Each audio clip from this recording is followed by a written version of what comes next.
Good evening, Dato' VC. Thank you very much for having this interview session with us. I know it's a long day for you. I heard from your press secretary, also Mahdi, that you've been having a long day. This interview is actually for our newsletter, grand issue in December, called Science at UM365.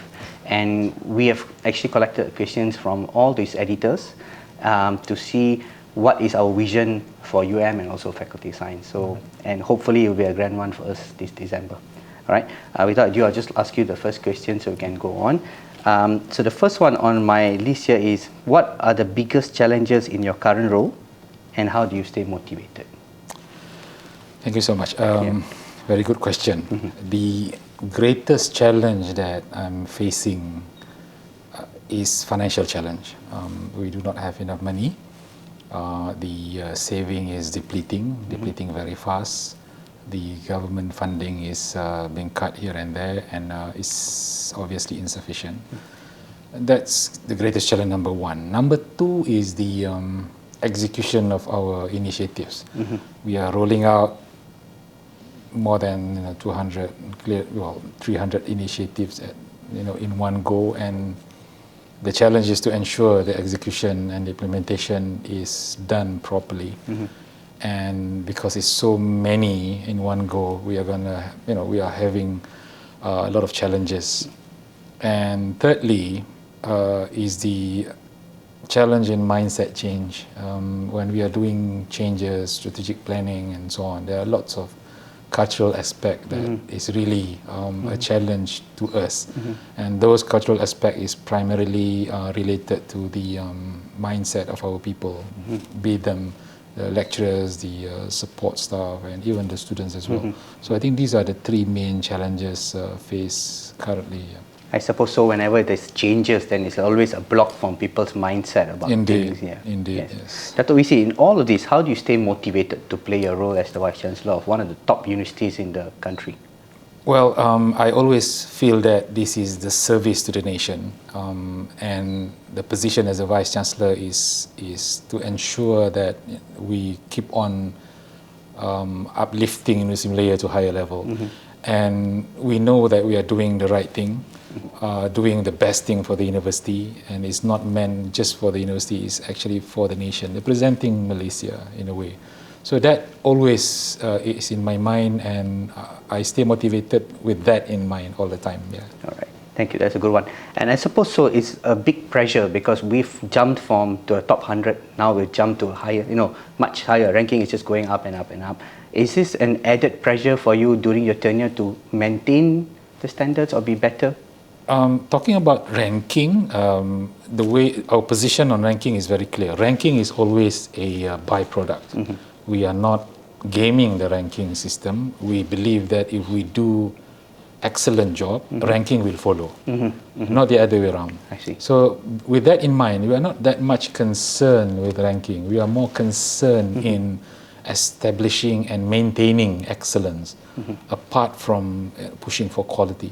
So excellence is above quality, and we want Universiti Malaya to always in the excellent mode. Yeah. So very nice way you put it, byproduct of what we're trying to do here, and that will follow for the ranking. That's our belief and our position, yes. Yeah.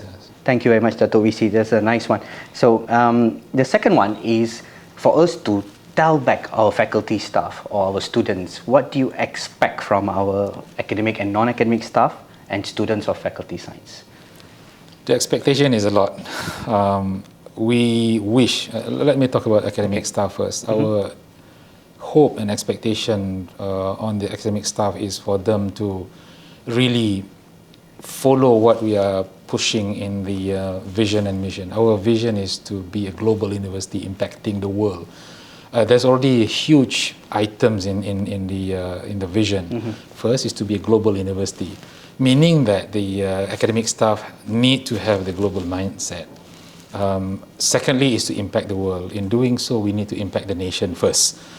When we talk about impacting the nation, we have to ensure that our research, particularly, are those research items that really is beneficial to the nation, either to the industry or to the government agencies and ministries, as well as to the general public.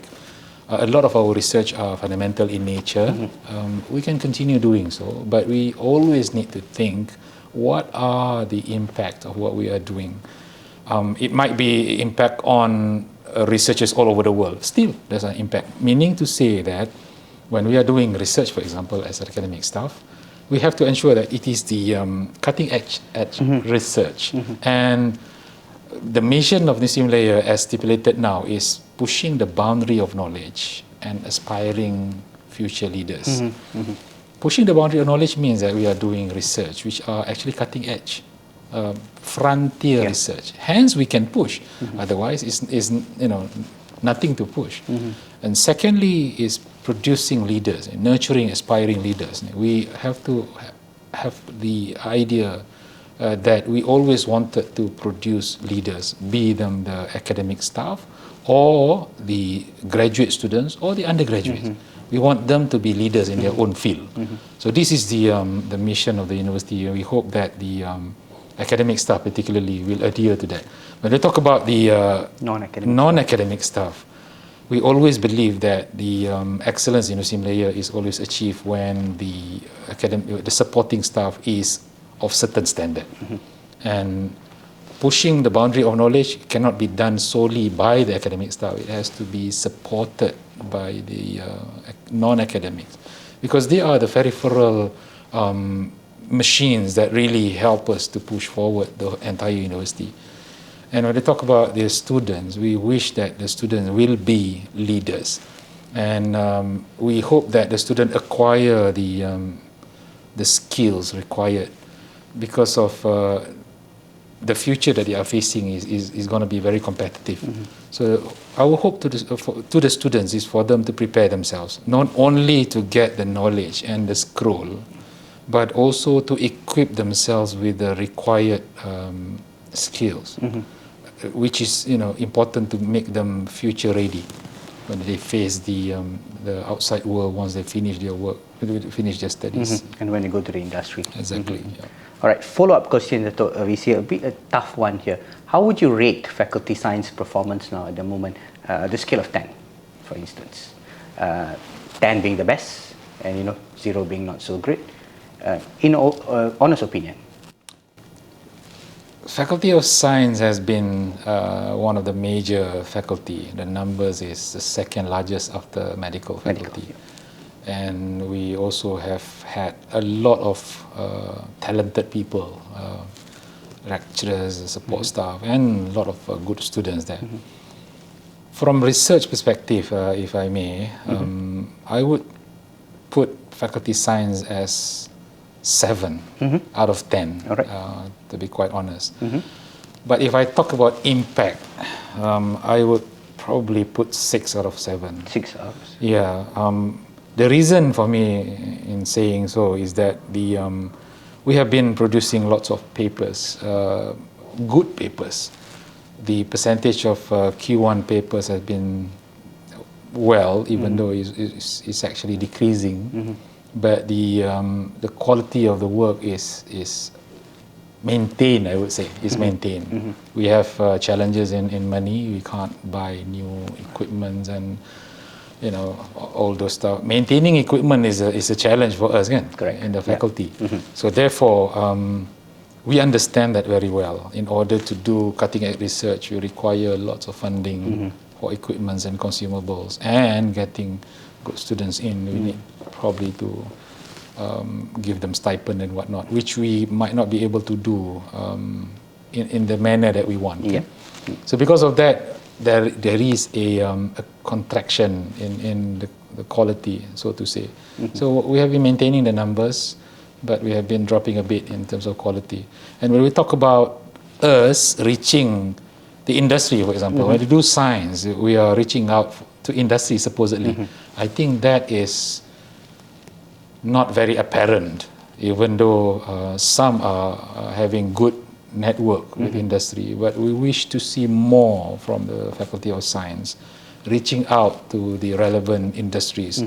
ISB, for example, with agriculture and with farming, and we are talking about food security now. We are talking about smart farming. We are talking about the issues, faced by farmers, and our commodities are having issues.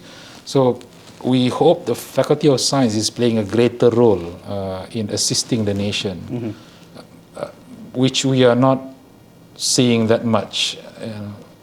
Still minimum, I would say. So I think this is the hope for the faculty to move beyond beyond the comfort zone, if I may put it in that manner. Yep. Just to share, the faculty is now moved into having industrial chairs. So it started in a very sort of platform level. We're trying to say that we reach out to industries and bring those industry partners as our chairs, and then we discuss, and we're going by industries stuff. And it's something that initiative that is put forward, and we're trying as to go on. But I completely agree with you that we need to move out a little bit and reach out to industries as well. All right, thank you, Dr. VC. So the next one is actually about UM's targets for the next 3 years, as envisioned by Dr. VC and the top management. Your 3 years plan target of what you see UM should be. Well, we have the strategic plan till 2025, and we have already put forward a very clear vision and mission supported by the core values, and we hope that to be a global university within 3 years, we're already global in some sense. What we want to be is a truly global. When people come into University Malaya, they can sense the globalness of the university rather than very local, local champion. We have been the local champion for many years. We need to show off and portray ourselves as a true global international universities. And that has to be attained within these 4 to 5 years that we have put in. The other thing, what we want to see is the impact that we want to bring to the country. And we are a bit far actually from a lot of things, especially what the ministry wants. We are a bit aloof in a way. People see it as being a bit snobbish sometimes. It's difficult to deal with similar professors, things like that. Even though things are changing in a good way. So we need to be humble a little bit more and start engaging a lot more with people. Talk to the industries, inviting them to come in, and understanding that the language that we are talking is maybe not the same. A lot of our research is probably at that level, and some of the industries, SMEs particularly, are actually at that level. So how do we actually create the lingo that people can understand? We don't want to speak, everyone do not understand what we are talking about. I'm talking about the lingo, coming down, bringing the lingo down so that people can talk to us and engage with us in a more fruitful manner. We have to understand that. And the ministry, for example, wish to have more engagement with us. They need our help, but because of the way we react, we don't go to them a lot. When they invite us, sometimes a lot of time we are not involved.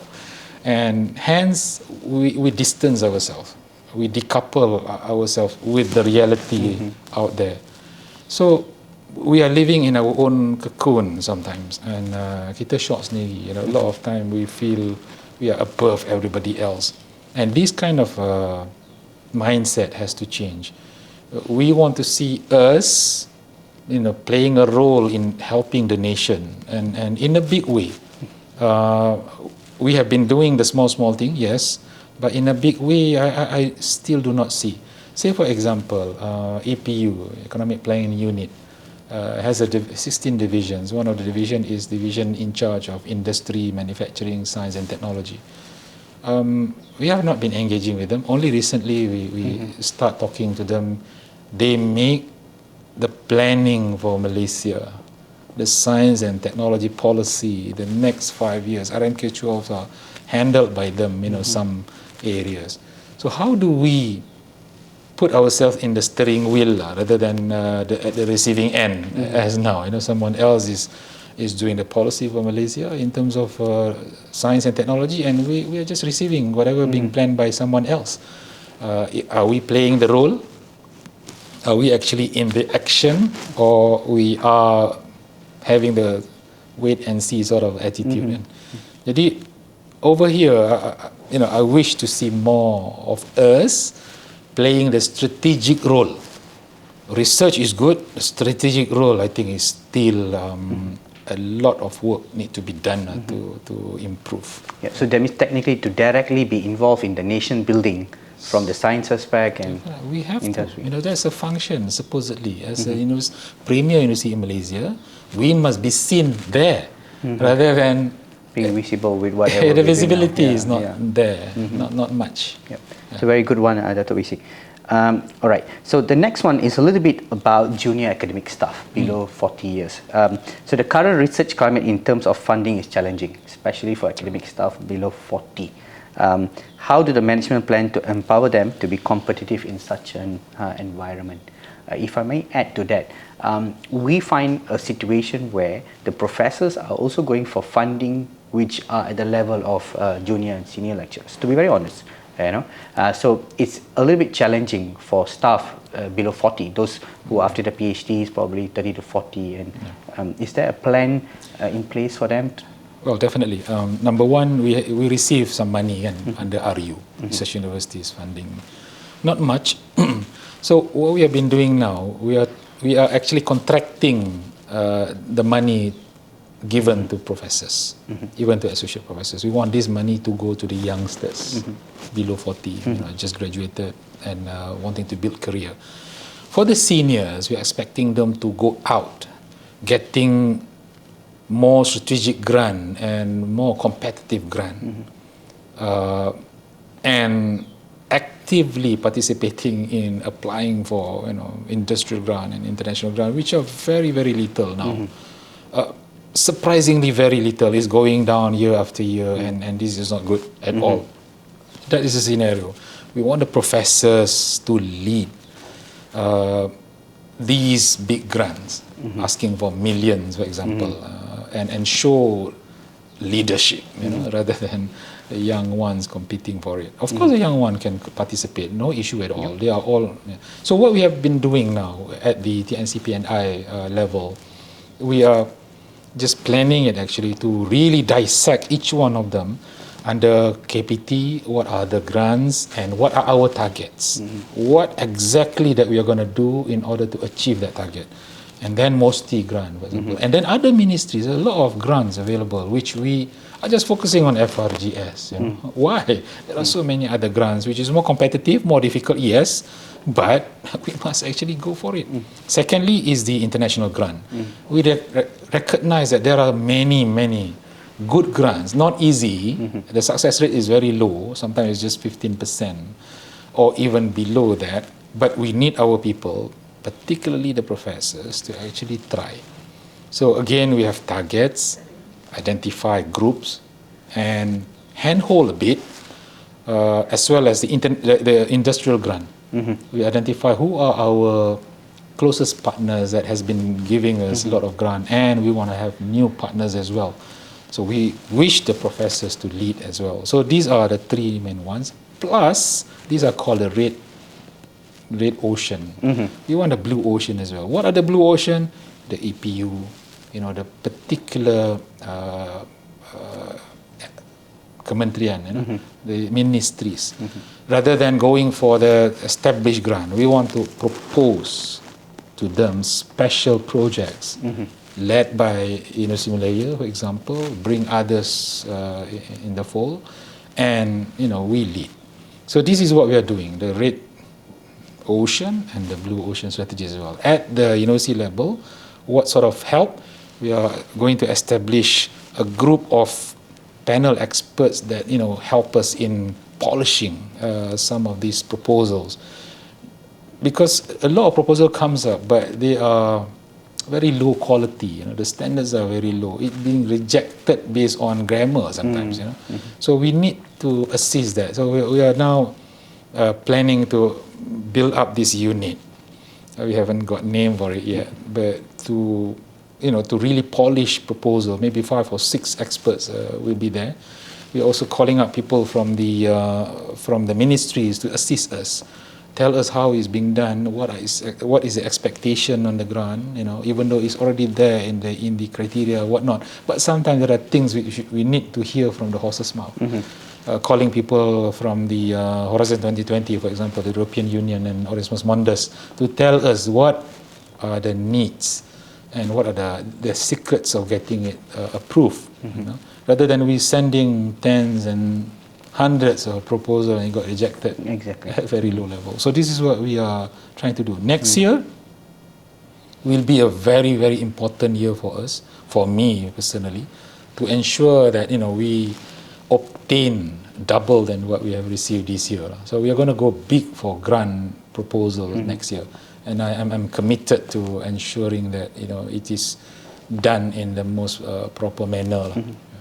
That's very welcome. So that at least it gives something to the staff below 40, to look forward to, like the Red Ocean and the Blue Ocean strategy. Thank you, Dr. VC. Okay. So while UM has been in good ranking position for several years, the next one, please share the top management's view and elevating research benchmark and accomplishment of UM, so that we can be in par of the top universities in the world. Actually, it's a good question though. We have been doing research, and a lot of our research is what we want to do. Individual professors and lecturers, they want to do that, they do whatever they want. A lot of time there are two elements here. A lot of time, sometimes we do not consider whether it's cutting edge or not. Actually, it's not very difficult. If we look at the H index, for example, we look at who is katalah your area is katalah in my area, manufacturing. I can quickly screen through who is the topmost person in manufacturing, katalah in machining process, and what are they doing actually? What they are doing is most probably the most cutting edge. And then we see the second highest H index, the third highest index. We take the 10 most highest H index in the area of machining, for example. We know already what exactly that they are doing. And most probably what they are doing is the cutting edge research. And we see where we are. So this is the simplest way of benchmarking us and them. That's number one. Number two, once we know that, this is what they are actually doing new model of cutting, for example, new techniques of cutting, and I'm doing something which is 10 years ago, punya technology. So we have to start shifting. We can't be pushing things which are 10 years ago. Old technology pushing forward is not the way. We quickly position ourselves so that we are doing something, if not the same, similar, so that we can contact them, establish network. Otherwise, when we are contacting people, the top-notch people, they are not interested. What are you guys doing? Oh, alamak, these are the 10 years ago punya research. I'm not interested. So we fail to connect because what we are doing is not what they are interested in. So we need to match the interest so that our research is cutting edge, equivalent to them, or at par, so that we can quickly connect and establish network. So what happened now is that we are working, this might sound arrogant, but actually I'm not trying to say these arrogant words. I'm saying that we are working with those far below us in terms of research. And we are not teaming up with the best people in the world. To be able to be great, we must actually work with the great people.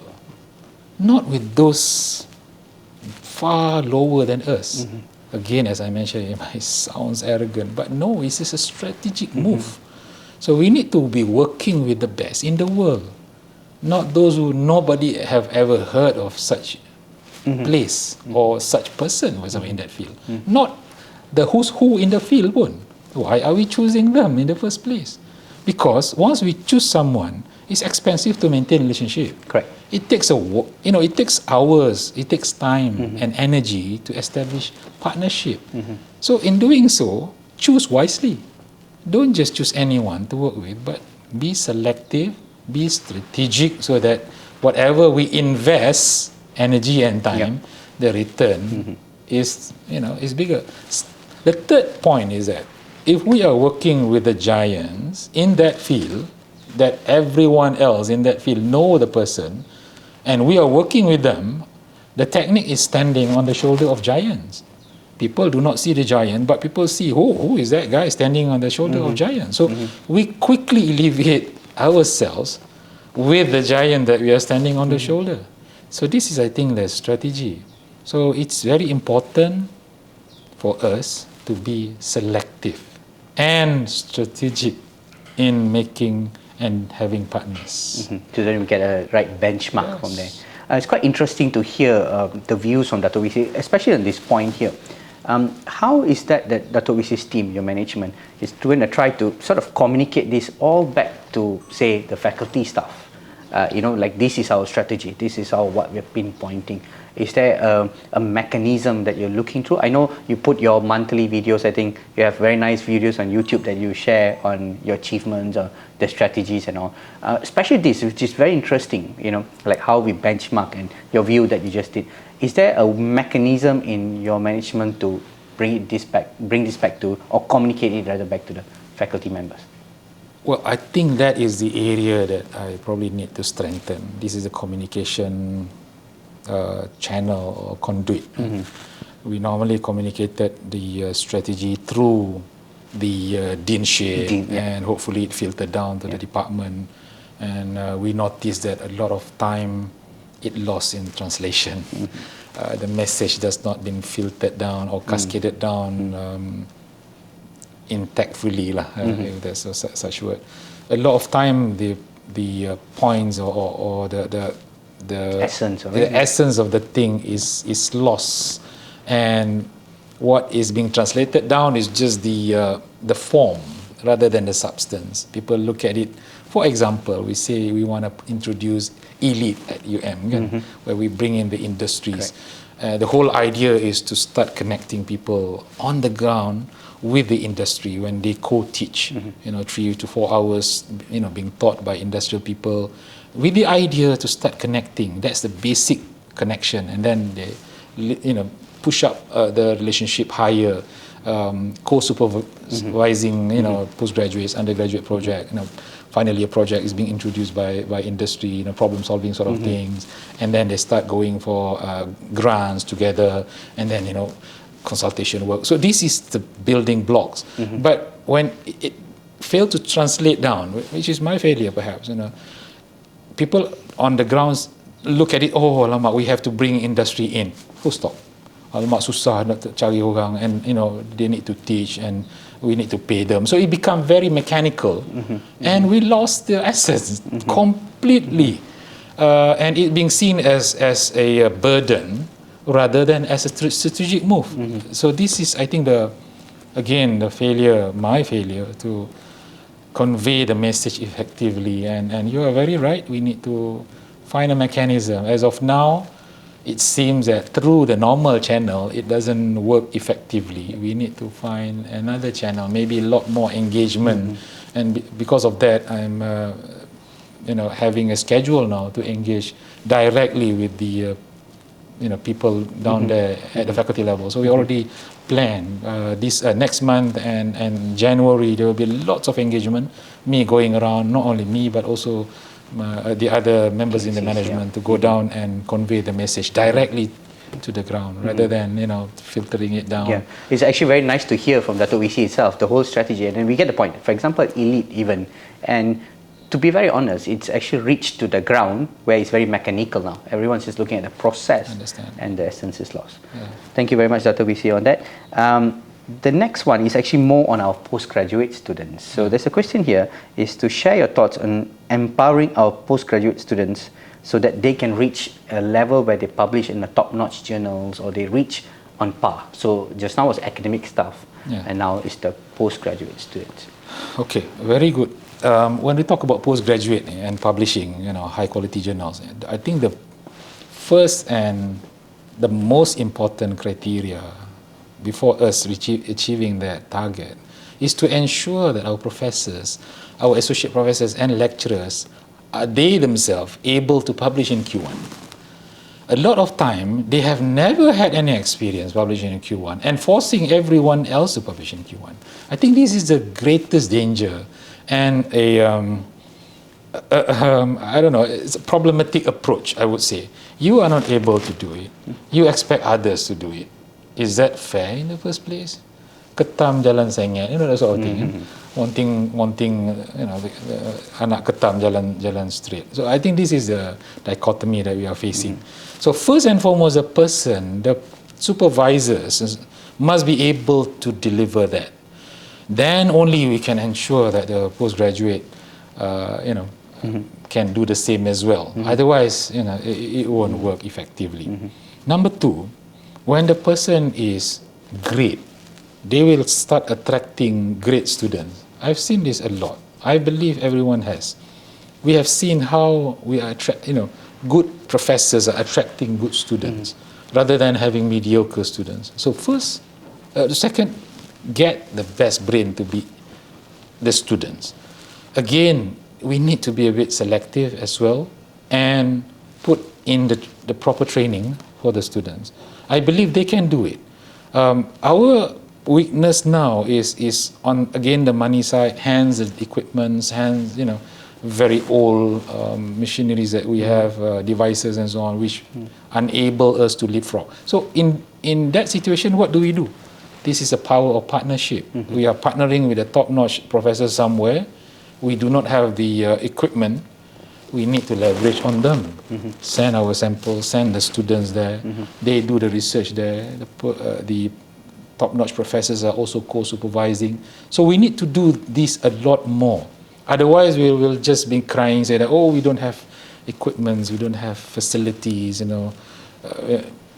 so on. So I think when we talk about postgraduates being, able to publish in top-notch journal, so these are, I think, the groundwork that we have to do in order to escape from the challenge that we are facing now. So you mean to say we have a problem and the solution is more to find partnerships that can work out? Because often on the ground, let me share a sentiment that is having, to publish in Q1, it takes a certain amount of time. Sure. A certain amount of data needs to go in. Correct. And therefore the paper takes a long time. The review process is longer and stuff. So on the ground, lecturers, even myself, what we see is let's put few papers that goes fussing. 4, then comes back to your KPI, Sure. Okay. So what's your thoughts on that? Is this a follow-up question? Well, that's a strategy. Again. I mean, when we do research, we just don't publish one paper. Again. We have several students, and and throughout years we accumulated data enough to push it to Q1. But at the same time, we also have a very quick results which we can actually share in Q3 or Q4, right? So staggered the paper. When we prepare paper, we know the level of paper. This is a Q1 level or is a Q4 level. The experts know actually. That's sort of write-ups. Oh no, this one can only go to maximum Q3. So we distribute the paper based on the strength of the content. And the Q1 should be pushed to Q1, which is maybe taking a bit longer time, but the impact is higher perhaps. And the one which we thought, okay lah, this is slightly lower in terms of the content and the strength, then push to Q3, Q4. So that makes a perfect sense in my opinion. Not all papers should be pushed in Q1 kan. Jadi some are faster, some might take a bit longer. Eventually we get the whole spectrum. Of course we want to upgrade the paper as much as possible to Q1, but not all results can be pushed to Q1. You know about that. So the semi good one, then they push to lower grade, so it's okay. Meaning to say that we are very pragmatic in the way we publish papers, rather than crying for like, you just want Q1 and it takes a long time. You and me know that not all results can be published in Q1. Yeah. Thank you, Dr. Wisi. So we move on to the next question here, and this is on teaching and learning a little bit. So in keeping up with the online mode of teaching and learning as part of the university's strategy to be recognized as an educational hub, what sort of technical and financial support can be expected by the faculty to assist the university in this vision?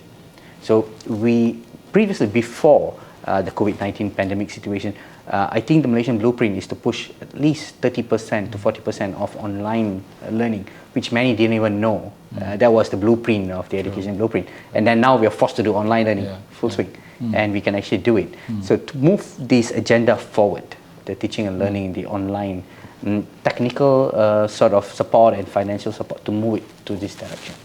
Yeah, the pandemic has forced everyone to get online, and we achieve 100%. And initially it was so difficult. Yeah. Eventually it became part of us. We enjoyed it. We don't want to Go back face to to face. Yeah. So now we have to do hybrid.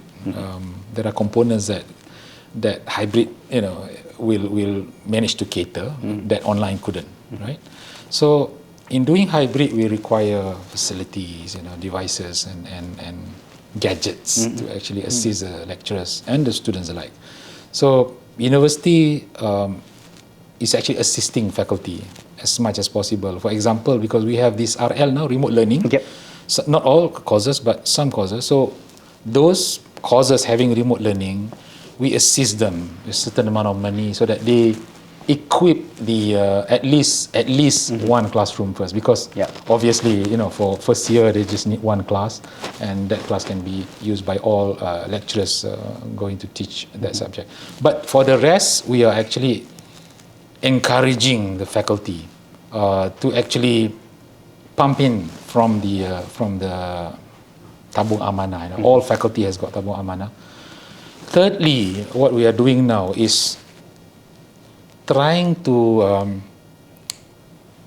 implement this so-called, previously we call this one-line budget. One-line budget means that, whatever you generate from your faculty through SATEL program, remote learning, ODL, whatnot, will be a portion for you. You use that money rather than asking for the central, which might not be able to assist all. So whoever is capable, go ahead, do it, because you generate the income, so to say.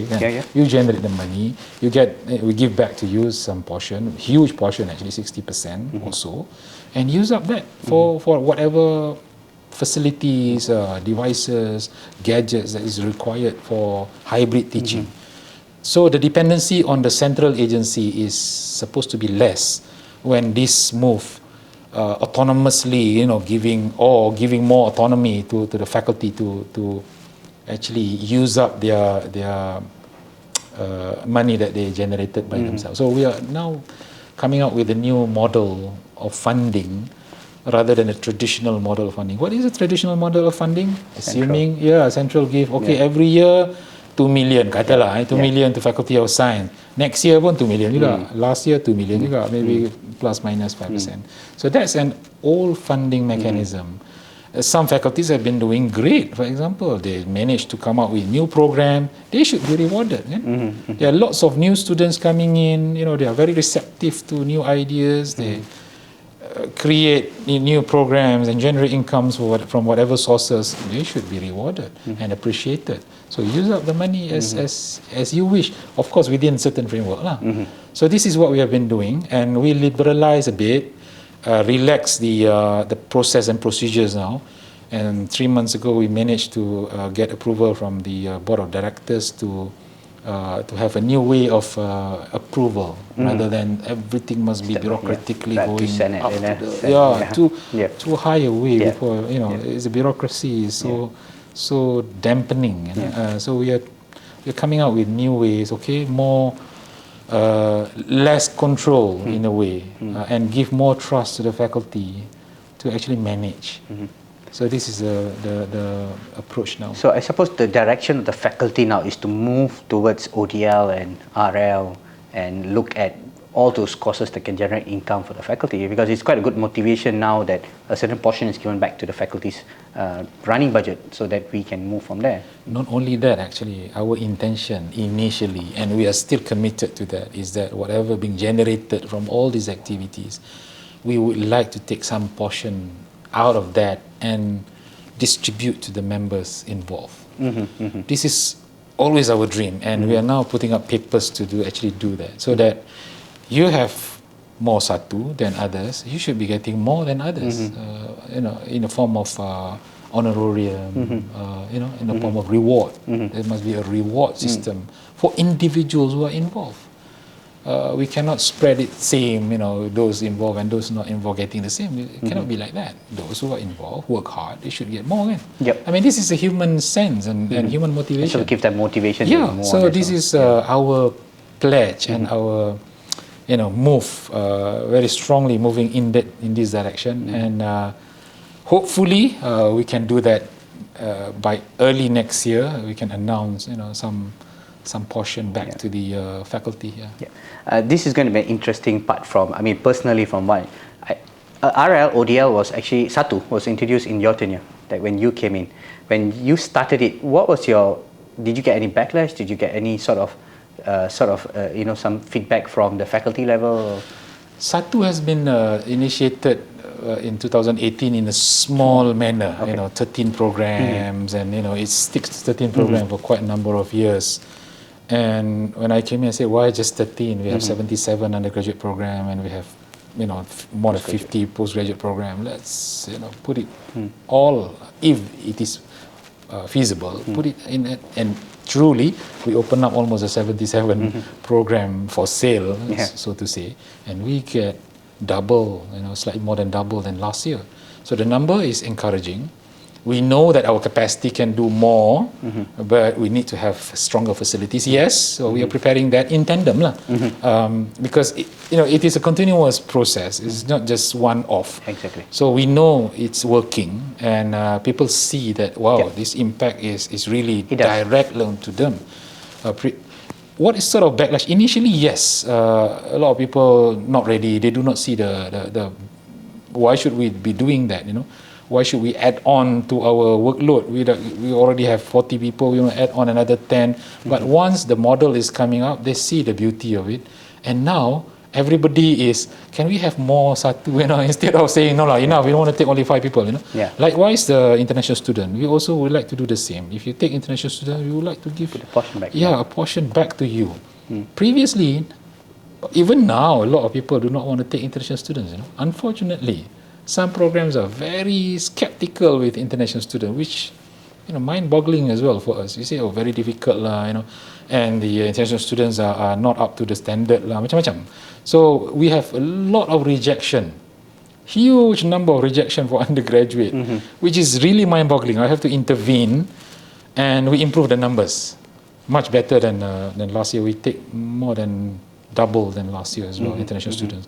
A global university without international students, it sounds very misnomer, okay? You're a global university, you don't have international students. How can that be? So, and also part of the QS ranking is also the international student. True. Of course, as I mentioned, we need international students. Why? Because we want to be a global university, number one. Number two, we want our students to get the international flavor. We want them to mix with international people. And we believe in inclusivity. When we have more people, they will be more socially skilled, and it is an advantage to not only to the students in the university, but also to the nation. We would like them to be a global citizen in its true sense. If you're a global citizen without having any experience mixing with other people, it's just a claim lah. Jadi that's why University Malaya must prepare the environment that allows these interactions and culmination of ideas to happen, and that's why we want to take in more, of course, good international students, and we have good international students coming in now. Thank you, Dr. Wisi. So the next one is a little bit touchy in terms of sabbatical. So the current practice provides sabbatical staff with only salary. So we get the salary when you're on the sabbatical without the allowance which were given previously. I know it's in line with the financial problem that we're facing and all. Will this be revised in the near future, the first one? Because it's quite important for sabbatical staff to ensure they can do the right kind of sabbatical and move on the right direction. Very good question. We wish everyone going for sabbatical go everywhere, particularly to the top universities in the world, establishing network, learn something new, bring back the technology and the know-how. It's just that the condition is not good, where the money is not sufficient. Definitely, if the financial situation improves, we will definitely want to give this back. So for the time being, for those going abroad for sabbatical, we would like to encourage them to actually go for fellowship, for example. We give them the salary, they get fellowship or grant or whatever coming from the host university. Some professors have got lots of grant. So that can be used to as stipend to assist. So the salary is continuous, and you get something, you know, for living and for family. So we are encouraging this at the moment.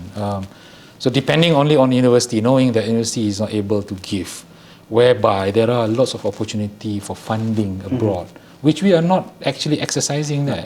Yeah, we are not trying at all. Some of us, you know, just accepting what the university is giving only, whereby the opportunity out there is still huge, and there are plenty sebenarnya, but maybe we do not know. So I think we are looking at this now and try to systematically structure it into our sabbatical program, so that okay, we give you this, but you can also get that from these sources. Go and apply for it, you know, that sort of thing. Assistance. Once the financial situation improves, then hopefully we can give back. We really want to do that, you know. Because it affects quite of where and what you want to do. The suggestion that probably I want to make is targeted sabbatical allowance for those who reach a certain level and want to up their game. Would the management consider, you know, maybe at a certain level the staff has already done, you know, outnumbered his KPI in terms of publication, research grants, and then they probably need the jump. You know, the jump to reach the level where you can, you know, engage with top global professors and all, and probably be selected, and that will be motivating staff to look. So if you want that sabbatical allowance, you'd be this level, you know.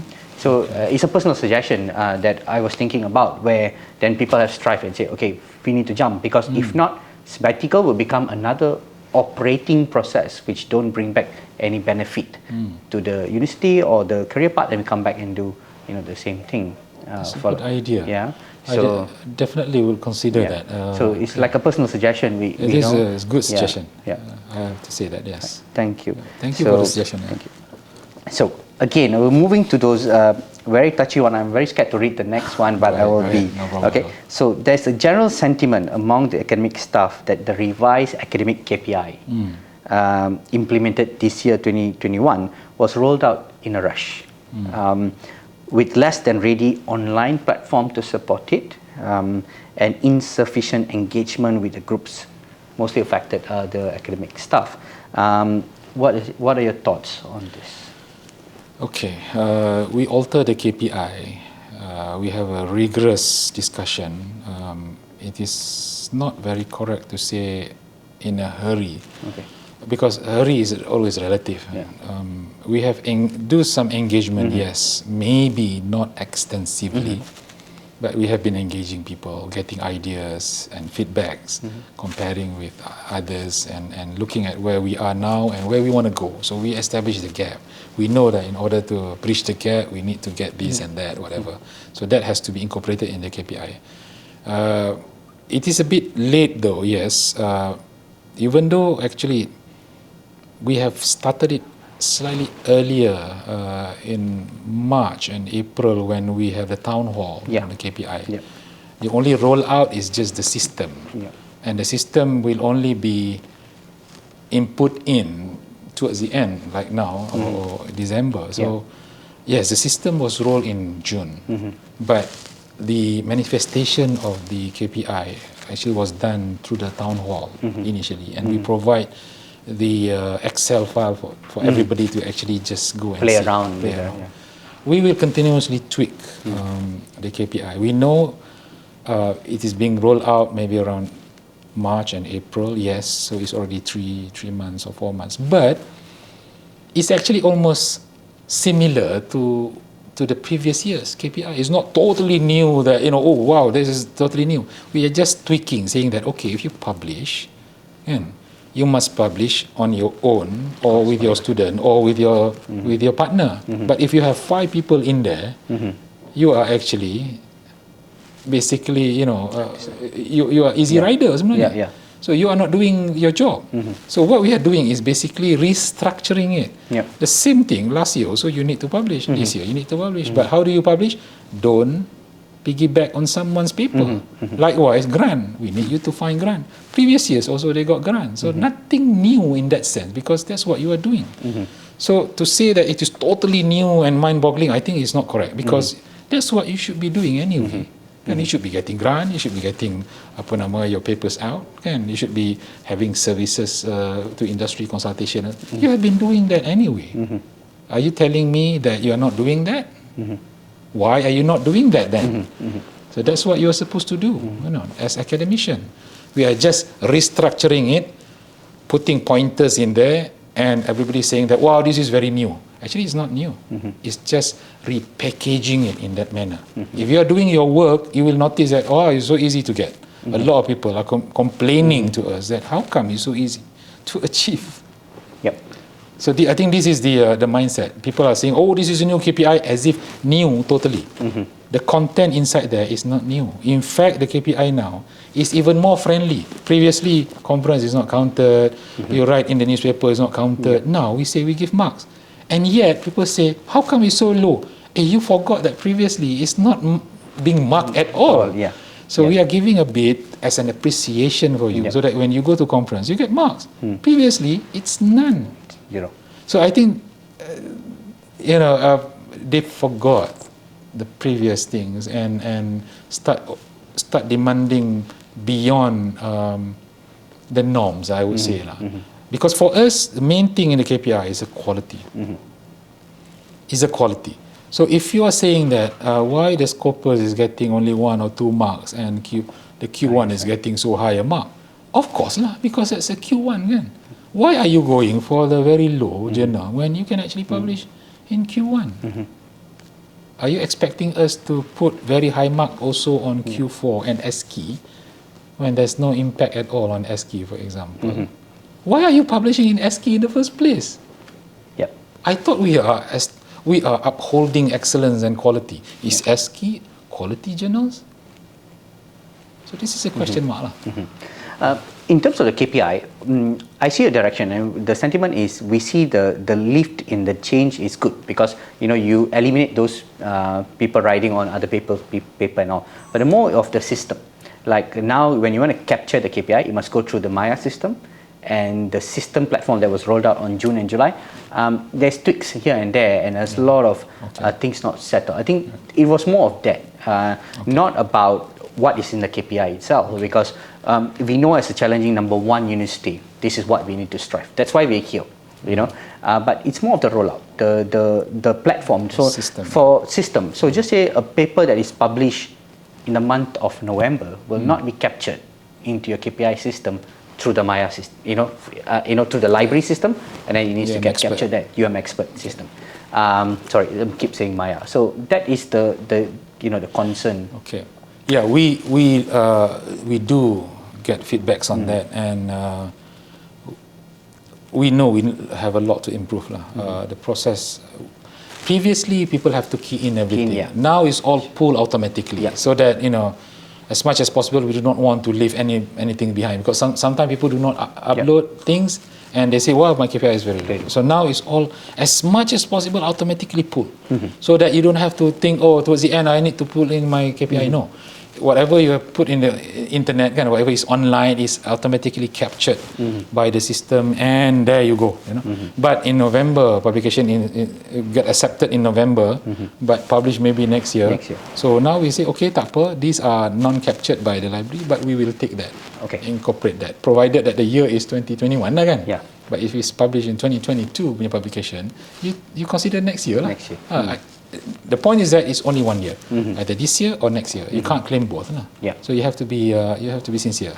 So we will accommodate for that. We know there's an issue there, but we'll continuously improve. So I do not see that as too big an issue, because I think the team has been very accommodative to ensure that people get the fairness that they deserve.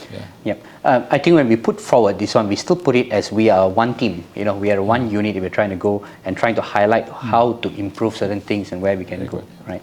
Thank you very much, Dr. Wisi. So now, so this is again going back to the financial part, right? So what is your sort of the highest, like the top 3 consideration and deliberation when you are preparing for a university budget, for allocating resources and all? So your consideration, what's the top 3? So is it like, okay, I give students for program money or faculty? How do you do that?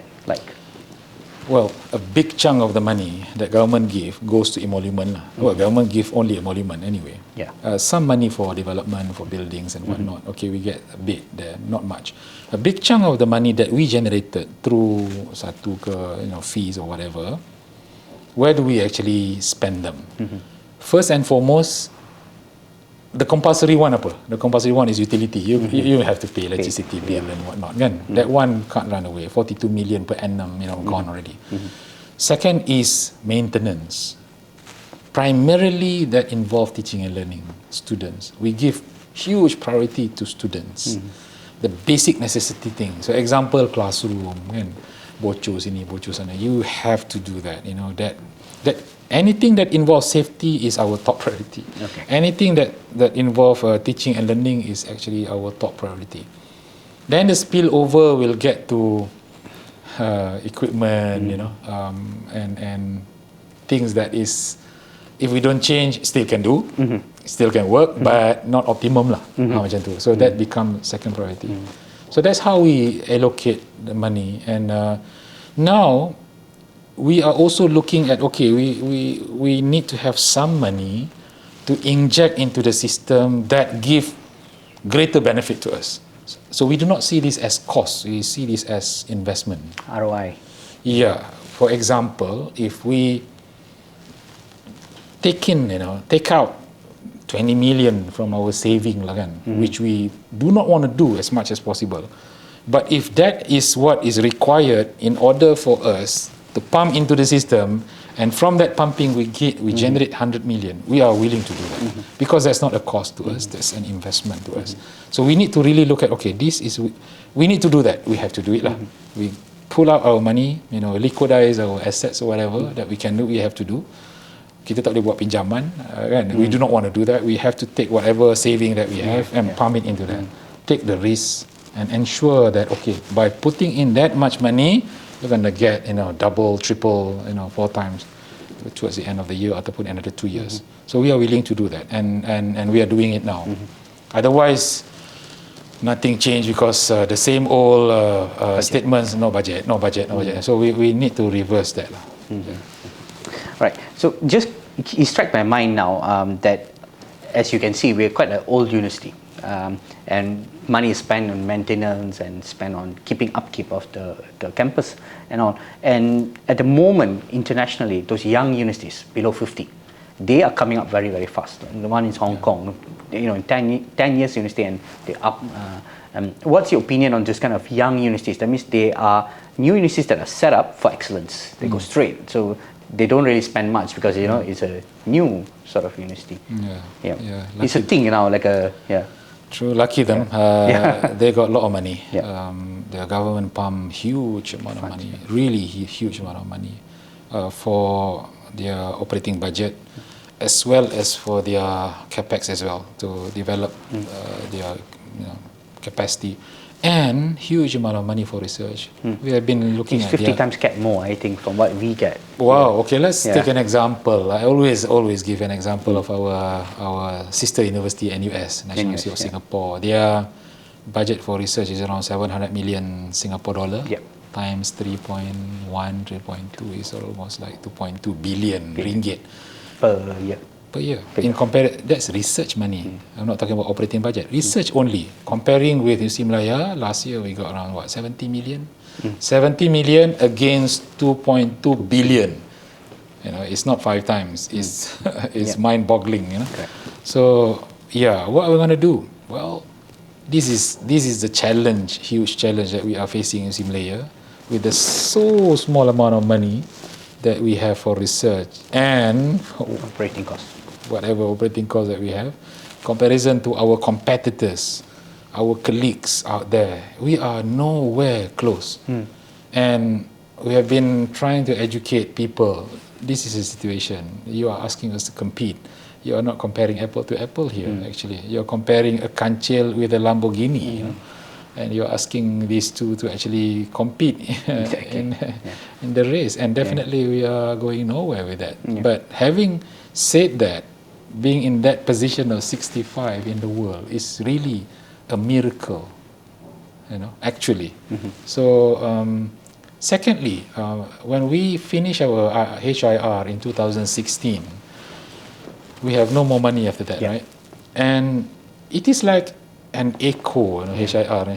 It's an echo. When we yell in the tunnel, the bouncing of the waves, will be heard until the end of the tunnel. Very sad, actually. And it takes a while before the energy dissipated, right? Yeah. So that's what happened to HIR. 2016 we finished. The echo is still being heard for a couple of years, and the energy is depleting. Yeah. That has helped us in this pursuit, to push us up to there. push university. But then the energy is no more there. Towards the end of 2020, it's almost very small, and 2021 we can't hear the echo anymore. 2022, that's it, finish. So we are gonna get that trouble period if we do not quickly reverse the situation, the financial situation, and this is a bit worrying to us. So we have done a lot, but it's been getting worse when the pandemic came in. We got stuck. So we need to survive on our own. It seems. So we are fixing the UM holding. Trying to fix our subsidiaries. It is bearing fruits now. We can see the changes. We are also pushing for our SATEL. These are all low-hanging fruits. We restructure the university, keep the cost low, prudent spending, and build up the capacity as much as possible. At the same time, during the restructuring, we have our new TNC, focusing on income generation and enterprises, and hopefully this will take effect early next year. So we have done what we could in order to salvage and pick up all the low-hanging fruits as much as possible to overcome this shortfall that we have. The Jawatankuasa Pelaburan, for example, Investment Committee, headed by Tan Sri Zarinah now, we are really working very hard to ensure that the money we have is well invested, and we are getting a good return now, and we hope to improve it further. So we are more vigilant now, we are more prudent, we understand the situation, we do the best we could. We are trying to get as much as possible from everywhere, and things are bearing fruits. We got 3 million, more than 3 million from DIY. We receive a donation for students, 250 laptops plus another 30. Today we receive soon 500 laptops for our poor students, another 50 from Taiwan NGOs. We will announce it later. Another 15 from donors. So we've been receiving money, and we are quite pleased with that. Some endowments are coming. Things are moving, but we have to do a lot more. In short. I suppose the strategy is to not only just wait for the operating budget from the government and try to be self-sustained in a way, right? Okay, one last question for this evening for you, and this is a little bit about the environment. Malaysia aim to achieve a carbon neutral by 2050. What is UM's plan with respect to this goal? Would UM expect endowment funding from fossil fuel and coal-related industry in the view of this aim? So, about the being carbon neutral or reducing it by 2050. Our blueprint states that Malaya wants to be a carbon neutral campus by 2030. Actually, and we have been putting in policies to ensure that we adhere to our plan. We come up with a very concrete plan how we can achieve this. We are very aware of the fossil usage and try to minimize as much as possible the anything fossil related Policy is one, implementation is another, and the agencies, UMCARES and Zero Waste, whatnot, has been doing a lot to ensure that we are keeping track on our plan. So it's a continuous process. It's an expansion process rather than one go and we explode. We are not doing that. So a lot of transformation is taking place. A lot of reform in the process is taking place, and we believe that if we keep track on the strategic path, we should be able to achieve this carbon neutral campus in 2030. 2030. So we are very committed to that. We are also committed to SDGs, the Sustainable Development Goal, the 17 SDGs. We come up with, again, policies on how we can adhere to the 17 SDGs, and in whatever we do, we try to connect. Okay, what SDGs is which one are we fulfilling? So that we are always in connection with these 17 SDGs. Also in research, when we are doing anything, we would like our researcher in the future to start connecting. We are doing this because SDG 4, for example, related to this, SDG 5 related to that. So we want to ensure that we are compliant with the SDG effort, and of course the Paris Agreement and recent meeting also. So all these in Glasgow. In Glasgow, recent meeting in Glasgow also. So I think the awareness is very strong. The commitment from the management is also very strong. It's just a matter of implementing and ensuring that it goes down, right down to the ground. To the ground, including the students as well. Knowing our policies about being carbon free or carbon neutral by 2030, because we see some universities and clubs they push the angle to the students. So the students blow it out in social media, and they tell the policies that way. So the students champion the carbon neutral thing rather than just the level of the management side. So that's another thing, that. All right, so that's being done. That's the 11 questions that we had with you. If we had your time, we probably ask you 300 more questions, but that's the one was selected. So thank you very much, Datuk VC. We would like for you to share a message to the Faculty of Science, all the members, students, and also the newsletter team. So if you have a short message for us that you can share with us. I'd like to applaud this effort of generating communication tools via your newsletter and bulletin, so to say. It's a very unique way of communicating what you have done, and also getting people closer to the faculty. Faculty of Science is a very strong faculty, has got long tradition, has long history of excellence. And it is important to uphold and continuously bring the faculty to another level every time, every year. So the newsletter will be a good conduit to tell people.